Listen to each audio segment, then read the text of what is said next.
Hey everybody, it's me, Greg Boston, president of QuickBooks Made Easy for Nonprofits, with May of 2023's Quickity Tip.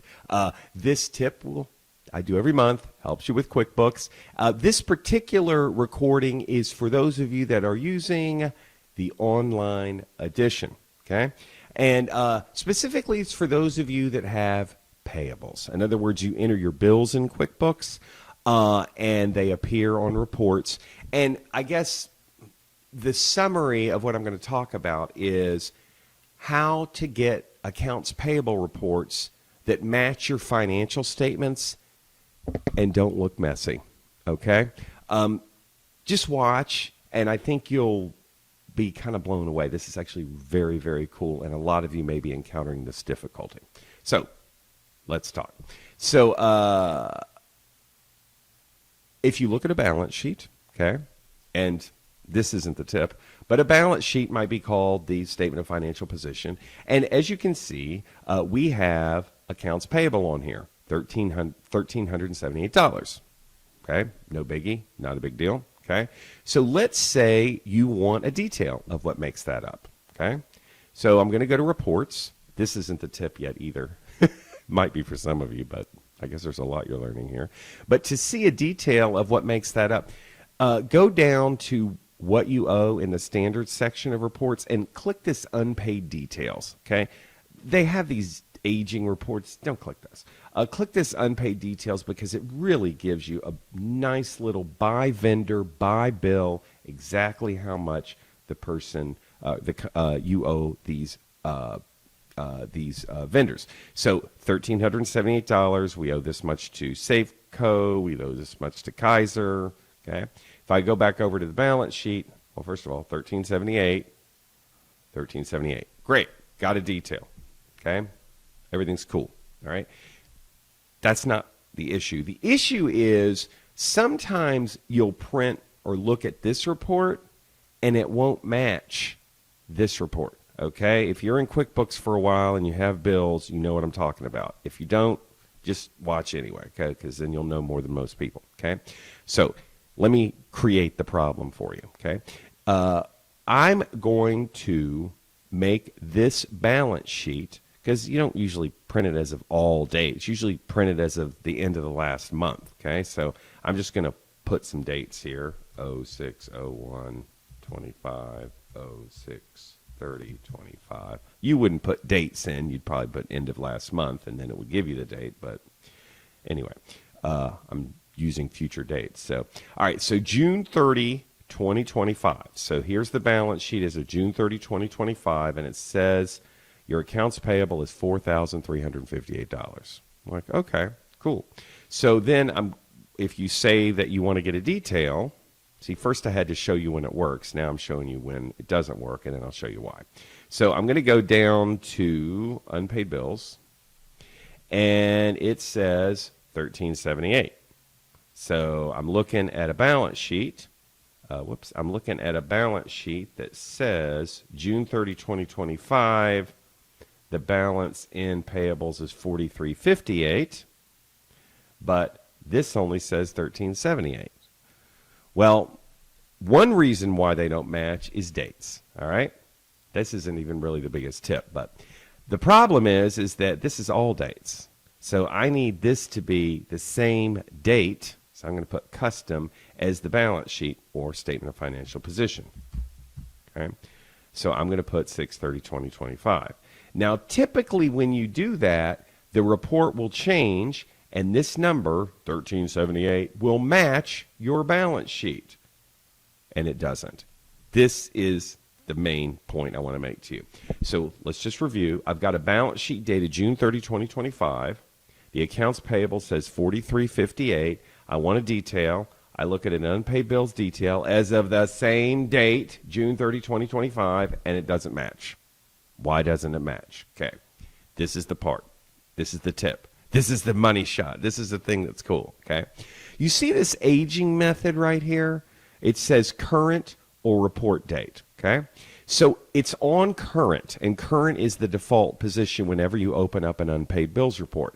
What current means is if you put a date here, June 30, 2025, What it's going to do is it's going to look at all bills dated June 30, 2025 or before, and it's going to give you the status of those bills as of today, which may be after June 30, 2025. That's usually how it is. You're usually printing out reports after the fact. It's in July, you're printing them out for June, okay?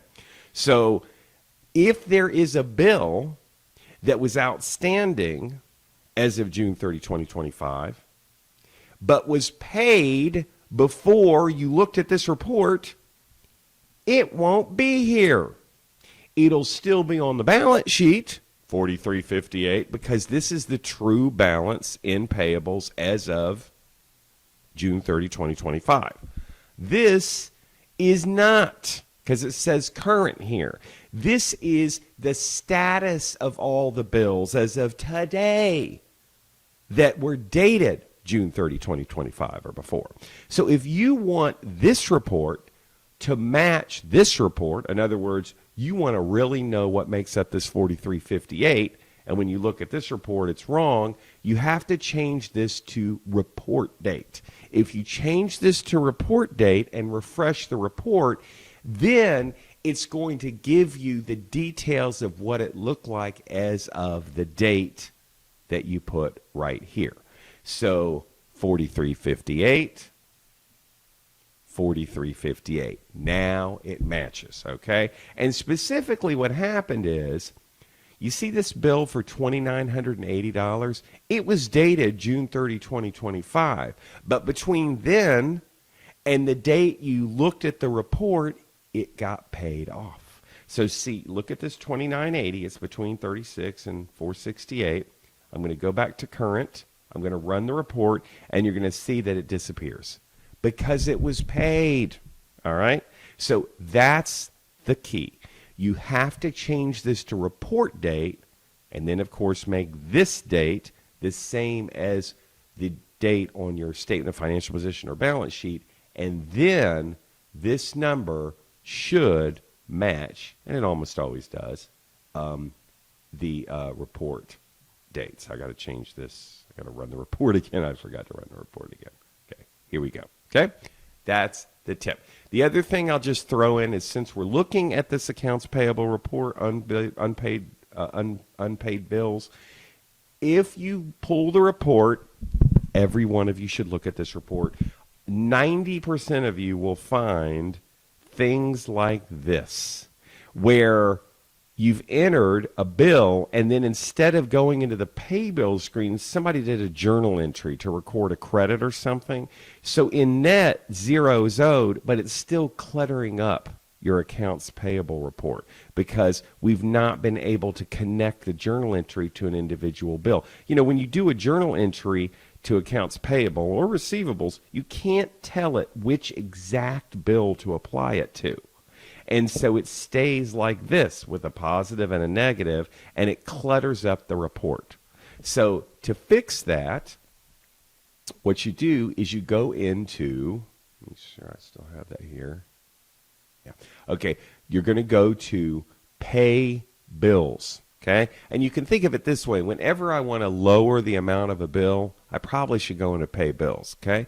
But I'm not really going to pay anything because, indeed, there's a journal entry here. They don't really owe anything. I don't really owe them anything. You see it's zero. I'm just going in here so that I can connect these two and wipe them out, okay?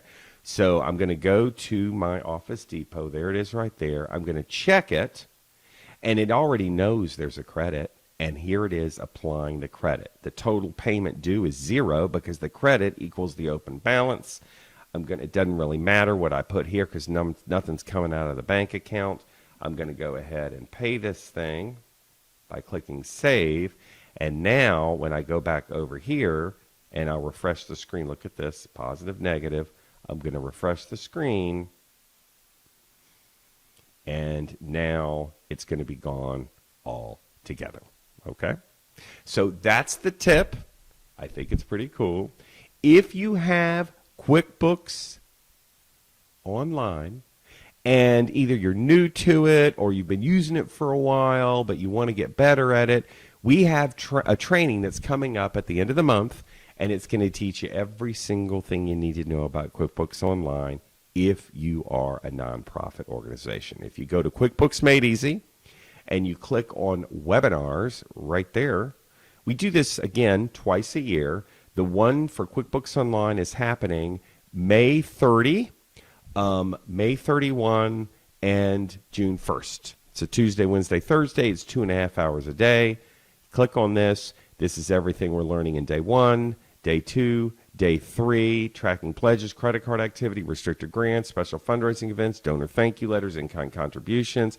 It's soup to nuts. No matter how basic you are or how advanced you are, even if you've taken it before and you want a refresher, we're going to have fun. We're going to play music. We'll take a lot of breaks. It's going to be fabulous. It's $2.99, the second one right here. But we're giving you a discount. I think there should be a little discount coupon somewhere where you're looking at this recording. But anyway, I think that's it. Go to QuickBooksMadeEasy.com to sign up. Make sure you use the coupon. I'll see you there. Catch you later.